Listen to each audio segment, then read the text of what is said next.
Does the best SaaS product always win? Well, it's a hard question to answer, and I've got some interesting articles here I want to run through and talk to you about, because in my experience, it's not always the best product that wins, and I've got a fantastic example to show you later in the video. We're going to have a look at this little article by Mads Jensen around whether if it's the best product that always wins, or is it distribution that might get you there. But I'm going to read a little bit here from Mads, because I think it's a really interesting story to illustrate the timeline of how Slack came about, how good it was on market, and then how teams came in. Remember the first time I saw Slack? What a beauty. It was back when I was building a Safari B2B SaaS company. Been struggling with internal instant messaging for a while. Obviously, something here in 2023 you wouldn't really realize. Instant messaging wasn't constant back in 10 years ago. People just sent emails, they went around and talked to each other at their desks. Something like Slack and Teams wasn't even in the fray. Our developers came across this new instant messaging platform, which epitomized the beauty of SaaS. With Slack, there was nothing to install, setup was a breeze, organic deployment, viral adoption. Only pay for what you use. And so what you got to remember is back in the day, Slack was actually a fantastic product. And today, it is still a fantastic product. So if we move forward, we have a look that Slack was actually launched in August 2013. Nearly 4 years later, Microsoft finally launched Teams in March 14, 2027. One of the interesting things at the time was that the Slack CEO, Stuart Butterfield, was so happy to see further competition come to the market because he knew how much of a lead he had and how much better their product was than Microsoft's. The letter actually included a lot of friendly advice from Microsoft, but the subtext was not so subtle. It essentially said the dinosaurs of Seattle and their archaic software would be no match for the pioneers of product-led growth. Essentially what he was saying here was, we're first to market, we have the best functionality, we're out there, we're in the market, and we're going to stay ahead of you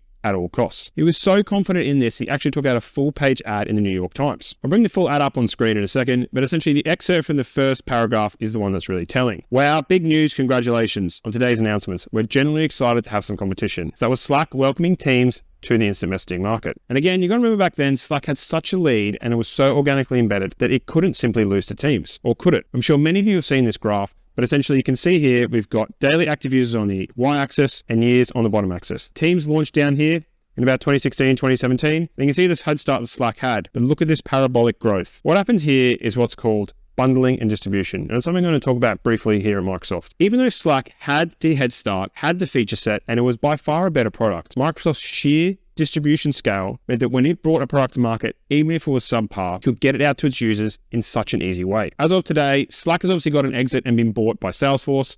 And so Salesforce will take that internally and try and build on their distribution channel and distribute it out there. But Microsoft now is so far ahead and the feature set has grown so much that whether you would compare Slack to Teams and whether they are at feature parity is something to debate. In my personal opinion, I still think Slack is a superior product to Teams, but the market likes Teams better, and that's because it's got the distribution channel from Microsoft. I'm going to dive a bit more in here into the distribution of how Microsoft works, as well as look at some court cases that have actually happened, because it is actually very interesting on how a company like Microsoft is rolling out these new products, and they will continue to roll out these new products. But I want you to keep in mind whether product-led growth is actually the best way, or sometimes the distribution can actually beat this model. And even if you've got an inferior product, if you've captured the market, you can sell them what you've got. All right, so let's touch on Microsoft's bundling policy. What does that actually incorporate? So if we have a look here, I've got a quick thing from Google that says Microsoft 365 is a suite that combines popular Office tools and collaboration tools like Microsoft Teams, cloud storage through OneDrive, and Microsoft 365 is available through various plans targeting different customer segments. So if you remember about 5 or 10 years ago, Office used to be a completely standalone product. Teams obviously was a completely standalone product, and OneDrive was a completely standalone product. So Microsoft has an inbuilt distribution through the Office products, and then they launch a new product like Teams. And what happens is they bundle that together to make that the Microsoft 365 pack. They then sell Office plus a Teams add-on. Now, when they bring that to market, they actually don't charge that very much for Teams.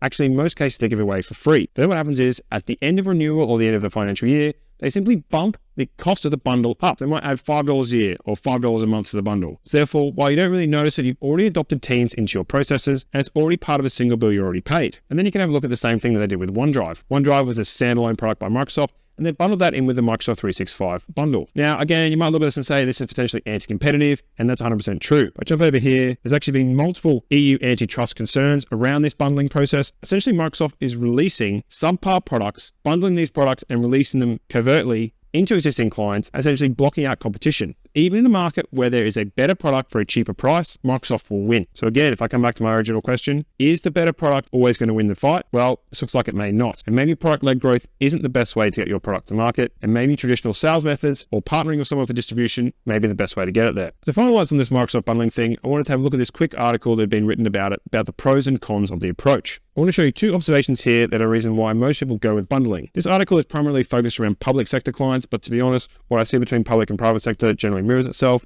even if the private sector is slightly ahead. So these things are very pertinent to the conversation we're having. Conditions within government procurement systems favor incumbency over security, innovation, and effectiveness. But generally, this is the same. Change in any organization is very hard. So if you simply get Microsoft Teams as part of Microsoft Office, there's nothing to change. It flows into the same process. It's part of your support process, and it's easy to roll out. There's no actual change process you need, and so the incumbency just generally wins. Microsoft takes very deliberate steps to limit competition and perpetuate its lock on the public sector market. So again, with this bundling, what they're doing is Microsoft already has the agreements with the various companies, because getting your foot in the door is really hard. Microsoft's already in there. They already have the agreements in place. They've got the licensing in place. They've already got the security in place. They simply just roll out another product in the bundle, make the bundle bigger, and charge a little bit more. You see why this becomes very attractive for these big companies to use this bundling model. But there's multiple downsides, which I'll run through now. First one, higher cost. Microsoft bundles can be 3 times the cost of best of breed competitors. So what they're essentially saying here is if you go out to market and you get 3 or 4 different products that are all best of breed and put them together, they're going to be much cheaper and much better products. But as we discussed, that's going to have a big more change process, and it's going to be a bit more effort on the client's part. They're taking the easier route, but getting the worst option for more money. Security risk. Bundled deployments remain vulnerable to attackers by creating a single attack surface and require frequent patches. Again, essentially, because you're so lax on the whole rollout, it sort of just gets looped up in the security. Now, this one has 2 sides to me, I believe, because yes, you're looped into the Microsoft ecosystem, and yes, there are security risks with the whole surface area, but obviously going out with 4 different products, I mean, you have 4 different surface areas, so there is pros and cons. The thing here is that you really should have the same change process over a bundle that you do over existing products, but that's really never going to happen. One size fits all. A single solution limits the ability to purchase offerings tailored to specific needs. And this is what happens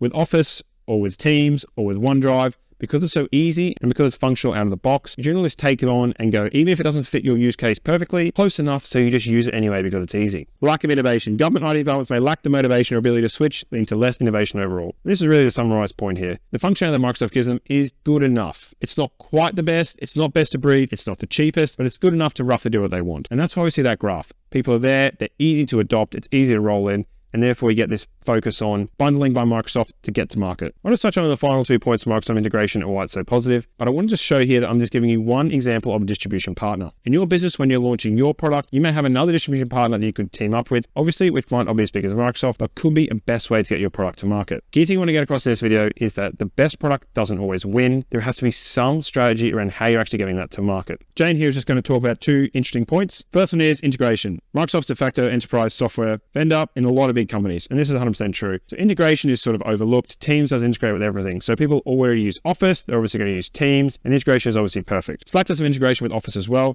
but obviously it's not native out of the box. It is getting better these days, but obviously the integration with Microsoft is going to be better because it's the same product. The second positive, which is, again, you can take either way. When enterprise invests in software, they don't know what certain conviction that companies they're buying from will also be there tomorrow. So Microsoft has been around for 20 or 30 years. A lot of software startups start, they come to market, they have a great product, but then they go on next year. Obviously, that becomes a challenging piece for companies to handle because they don't want to be doing this change process over and over again. Obviously, going with Microsoft is the safe option. They're going to be around next year, they're going to be around next decade because they're such a large company. But at what cost is that?